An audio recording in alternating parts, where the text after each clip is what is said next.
小米，今天呢要跟大家分享的是久违的开价新品单元。那今天我一样会是边上妆边介绍的方式，然后来完成我脸上现在这个妆容。那今天的东西都非常的新，所以如果你最近想要入手新的彩妆，或者是在观望新的开价产品的话呢，就是今天应该可以得到蛮多想要的解答。好，那不啰嗦，我们就直接开始吧。好了，那我们现在上底妆。首先第一瓶我要用的是这个1028的颜不由衷超持亲密粉底。那这瓶它本来就是为夏天设计的底妆，所以它主打的特色就是控油啊、持妆还有不暗沉。那这个颜色总共有出3个。我发现1028的粉底都普遍有一个缺点，就是它的颜色比较偏白皙，所以就健康肤色的人就是比较不友善一点。那我用的色号是2号自然色。那其实我发现它1跟3号是同样的明度，可是1号是偏比较肤色，然后3号是比较偏粉色，所以我就选了一个比较稍微偏适合我的肤色一点的2号自然色。好，那我们拉近一点来上妆。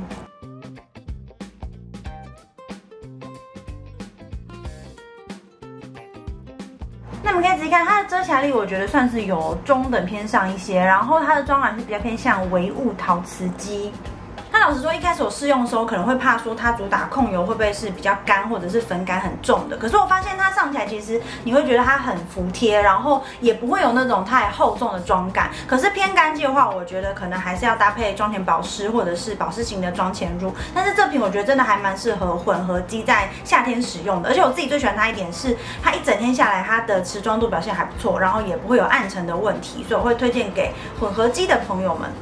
好，再来另外半脸我要用的是这个妙巴黎的无瑕底妆粉底棒来上妆。那粉条算是开价比较少出现的这个选项，所以我那时候就对这个粉条还蛮有兴趣的，因为我觉得它就是一个很方便快速上妆的工具。那它包装设计就是一面是粉底条，然后另外一面是粉扑。好，那我就直接来上妆给大家看。我用的色号是200号。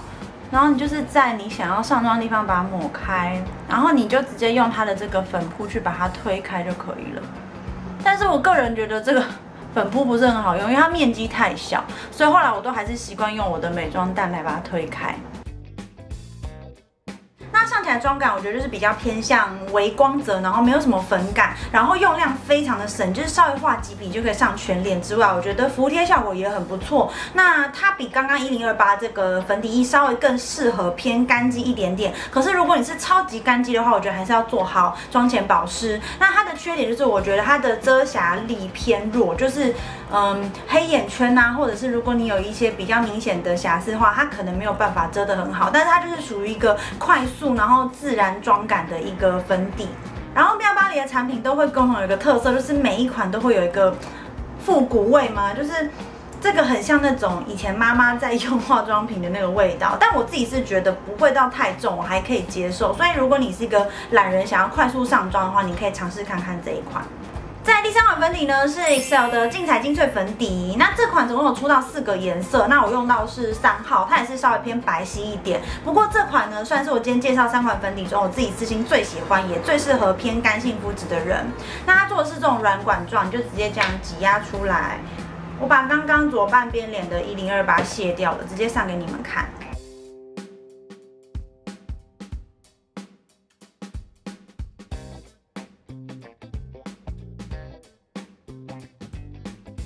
那因为这款粉底它的延展性很好啊，所以其实我觉得直接用手这样就可以把它推开，快速上妆。然后加上它，我记得有大概81%的美容液成分吧，所以在涂的时候你觉得会很像涂那种乳液把它涂开的感觉，也不用什么难度，很方便。然后我觉得最大的优点就是你看哦，刚刚我是直接卸掉1028，然后没有再上任何保养，就直接上它，可是它上起来还是服帖度跟那个保湿滋润度是很好的，所以我觉得是非常适合偏干肌的一款粉底液。不过呢，它其实也是属于遮瑕力比较中等一点，就是没有很强的遮瑕力，所以也是如果你后续有一些瑕疵的话，还是要另外遮。可是就是一个我觉得很对干肌很友善的一款粉底，也是我自己还蛮喜欢它的那种自然微光泽的妆感。接下来遮瑕呢，我要先用的是这个 ZA 的一模隐形遮瑕笔，那它总共出2个颜色，然后它的特色是一般开价比较多，可能是盒子的膏状，或者是遮瑕液的笔状，可是它这支做的就是这样子旋转出来的笔头，然后你就可以直接抹在你想要遮瑕的地方。那我就直接先遮我的黑眼圈，那因为黑眼圈很重，所以我就先用它的2号。这个颜色其实还蛮偏自然肤色的，然后你可以直接用指腹或者是美妆蛋把它推开，接着可以再用1号比较亮一点的肤色去把黑眼圈的这一块提亮。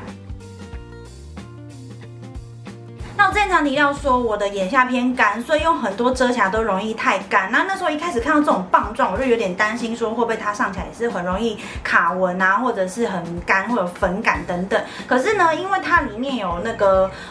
玻尿酸跟维他命 E， 它就是主打保湿，然后它的质地上起来并不会像是遮瑕膏那么干的感觉，它是比较像是乳霜状的那种质地，所以我觉得它比我想象中更保湿、更服帖。不过它的缺点就是颜色真的太少了，所以对我来说就是我会先用2号打底，再用1号去提亮，就我可能2个颜色要并用，所以你可以去试试看有没有适合你的颜色。如果有适合的话，你就可以尝试看看，毕竟 Z 他们家的东西价格也不贵。然后再就是因为它是乳霜状的质地，所以我会建议大家用完这款还是要用那种透明蜜粉来做眼下定妆，我觉得它的持妆度效果会更好，但是我觉得它的保湿度是让我有惊艳到的。接下来呢是 Maybelline 的 Superstay 家族新成员无敌特务超持久粉饼。那这个粉饼它的包装啊，它是上面粉饼加上下面有一个镜子跟粉扑。可是我觉得它这个设计有一点点吊诡的，就是你这样子抹粉饼，然后你要再打开照镜子，然后再抹粉饼再照镜子，你不觉得有点不方便吗？所以我觉得它的镜子设计应该是要摆在上面才对。然后再来就是它的这个粉扑啊，我觉得蛮薄的，就是它的抓粉力会有点不够，然后可能你用没几次就要洗了。但是呢，它一样维持 Superstay 他们系列的那个持久度，我觉得它的遮瑕力表现也还蛮好的。然后因为它是干擦湿擦都可以，所以我觉得你用湿擦的话，它的服帖效果会比干擦来讲更好一些。但是偏干肌来说，还是没有办法全脸使用这个粉饼来上妆，因为我觉得它还是太干了一点。但是如果你是习惯用粉饼上妆，或者是你可能是偏油肌的人，你可以在夏天尝试看看，用这颗粉饼直接来上全脸的底妆。那因为我两边脸现在都已经上了粉底嘛，所以我就直接试在鼻子上给你们看一下它的遮瑕力表现。接下来眉毛的部分呢，我会给我使用2样产品，是1028的我行我素持色眉粉盘，跟我行我素持色眉笔 EX 版，它是新版的。那我平常自己习惯画眉毛，就是会眉粉加眉笔的组合嘛，所以我就是今天直接用这2个来完成我的眉毛。那首先这个眉粉盘的部分啊，它的外包装是做这种消光的雾面，我觉得质感还算不错。然后它里面一样是有镜子跟4个颜色的眉粉，那它的好处是冷色调跟暖色调的咖啡色都有。那我就先沾浅色的这个加冷色的，去刷我的眉头，再来沾这个冷色调，去稍微往后勾勒。然后我会用2号的眉笔转出来，去画我的眉峰到眉尾的位置。它的颜色还蛮显色，所以大家记得不要太大力，轻轻的就可以勾勒出一个眉形。好，那在我试用完之后呢，我觉得他们心中的地位虽然还是没有办法超过我最爱的 Excel 双宝，但是我不得不说他们2个的持色力表现真的是还不错。可是这个眉笔啊，它其实就是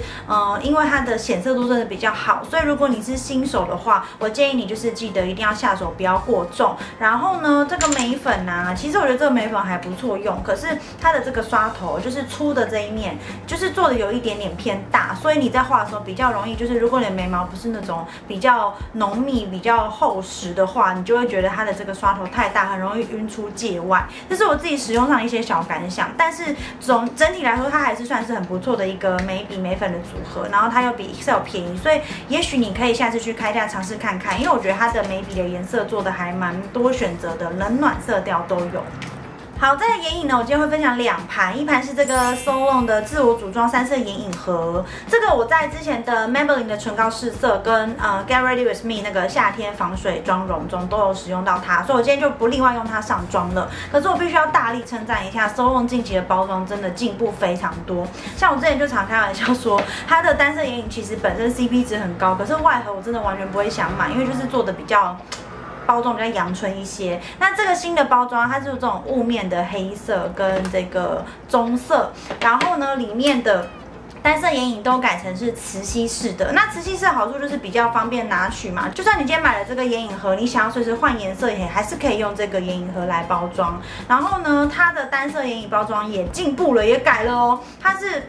本来啊就是一个纸盒包着那个眼影，可是它现在眼影做成磁吸式，还有一个亚克力的外盒，就是比较方便单颗携带，所以这点就是真的要帮他们拍拍手。那这个三色眼影呢，我觉得承袭了他们之前单色眼影的一些优点，然后显色度跟持久度，我觉得表现也很不错，就是 CP 值真的非常非常高。那硬要挑的话，就是它有一些颜色的粉质比较没有那么的细致，可是我觉得除了这个之外，它其他的持久度表现跟价格真的是我觉得非常值得大家就是捧场一下台湾自己的本土美妆品牌。那我今天到底要用哪个眼影来上妆呢？就是这个露华浓的超持色迷你精装8色眼影盘。这个眼影盘好像总共出3个色系，然后我今天要用的是这个930大地色彩，这个是我3个颜色中最爱的一个颜色。给你们看一下包装，它真的就是小小一个，你看比手掌心还小的。然后打开来呢，它就是8个颜色的组合，然后雾面色跟珠光色都有。这个配色一看就是你知道，就是我的菜啊。好，那我先用橘色画在我的眼皮靠近尾端的地方，把它晕开，再沾砖棕色从眼头的地方往中间画，再来沾取这个锈红色去画在眼尾的地方，增加眼影的一个亮点。最后再用指腹沾取珠光色去点在眼皮的中心。好在睫毛膏我用的是这支1028新推出的飞仙浓顺翘防水睫毛膏。那大家都知道我很喜欢之前粉红色那一支嘛，但是粉色那支它好像是主打比较偏纤长效果的，那这支新的是比较以轻浓效果为主的。那它的刷头有点不一样，之前是直的螺旋形，那这一次呢它是稍微有一点点弯度的那种螺旋状，然后前面越靠近头的地方是越细越尖的。好，那我们就直接把它刷开。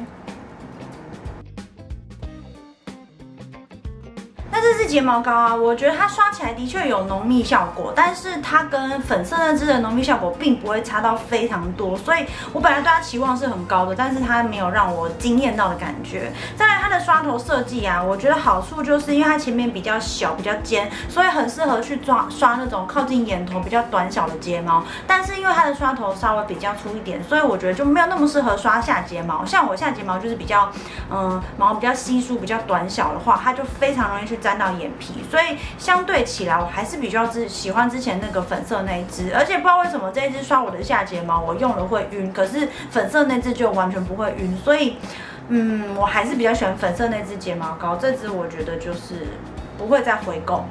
接下来呢是 L'Oreal 的这个隐形无痕恒雾蜜粉饼，这个蜜粉饼呢好像也是跟它那个24小时系列的，就是同系列的包装，然后它的包装也是上面是蜜粉饼，然后下面是镜子。我发现这个跟 Maybelline 的那个包装有一点点像，它的粉布做的还蛮可爱，它是这样手可以套进去，然后是属于那种比较柔软型的。那对于我这种偏干肌来说，其实蜜粉饼会比粉饼更加友善一些，然后它因为是透明的，所以也比较不会影响我的妆感嘛，所以我就是会用它来做眼下的定妆，或者是偶尔如果我会出去晒比较长太阳的话，我会做 T 字甚至到全脸的定妆。那这颗我觉得它摸起来啊，我第一次摸就觉得它的粉非常非常的细，就是很滑顺，你几乎摸不到什么颗粒感的感觉，你们可以靠柜试试看。然后呢，我现在会用的方法就是我会拿这种松刷去刷在我的眼下，那因为它是那种半透明的质地，所以它也不会影响我的妆感，也不会让我的眼下变得厚粉感很重。这是我目前会使用的用法。那等天气再热一点点的话，我可能会就是尝试拿它去测试它的控油定妆效果。但是呢，我必须说，它是一个就是粉质真的非常细的蜜粉饼，这个粉质有让我惊艳到，不输专柜。好的，那再来腮红就是我分享过非常多次的 Himi 新品纯色腮红，这次总共出6个颜色嘛。那之前我在最爱单元中分享的是我最爱1号色，那我今天试一试另外一个6号色，是我第2个喜欢的颜色。那它包装啊很特别，是加了一个绒布，然后还是雾面的这种盒子，我觉得整体质感以这个价格来说，我觉得是非常非常 OK， 甚至表现有到优秀的水准。然后6号呢也算是这系列中比较偏向暖橘色调一点点的，但是它的颜色又不会到太橘太荧光的感觉，反而是有一点点蜜桃色，然后混那种复古棕色的感觉，是我自己还蛮喜欢的一种色调。我就直接刷在我的苹果肌，这个颜色比我之前推荐的1号色稍微更重一点点，就是适合今天颜色比较重的眼妆。最后唇彩部分呢，我要用的是这个 L'Oreal 新的珍珠离光定制唇膏。那它的包装跟之前所有的定制唇膏都长一样，只是这次比较特别，它外壳是有点像是那种银色，然后珍珠母贝的那种贝壳的那种感觉，所以你会觉得它是银，可是上面还会带有一点点那种贝壳光的感觉。那这次总共出3个新色，我今天想要上的是649。那这些唇膏是我今天第一次用，我刚上完，我觉得它的妆感很特别，就是你会感觉它是很滑顺，然后会有一点光泽型的，然后照镜子发现它是有一点点像是不像我们一般那种光泽型唇彩，甚至是那种珠光，它比较像是那种掺了很多小小的金粉在里面的那种感觉，所以你在摆动的时候，你会感觉你的嘴唇是有会随着摆动有那种不一样的光泽闪耀感的，所以我觉得它还蛮适合，譬如说你今天去穿一些比较小正式服装的时候，你唇彩上这个它就会很有吸睛的感觉。但我自己是比较没有喜欢这种亮粉型的唇彩啦，我还是比较喜欢他们之前一些丝绒或者是那种断光质地的。这个我觉得就是我自己觉得还好，不是我很喜欢的质地，但是这个颜色是好看的。好，那全部的彩妆都上脸在我的眼上给大家参考了。那这一次的新品呢，非常的新，应该很多都是大概6月底甚至7月才刚上市的开架彩妆。那我知道现在暑假可能学生比较有空档，大家可以看完这支影片后去开架试试颜色啊，试试质地，看看你喜不喜欢。然后如果下次想看什么开架新品，或者想看什么其他的主题，也可以在下面留言给我。那别忘了喜欢这支影片的话，帮我一个喜欢，然后记得订阅我的频道，可以点这边。那我们就下次见啦，拜拜。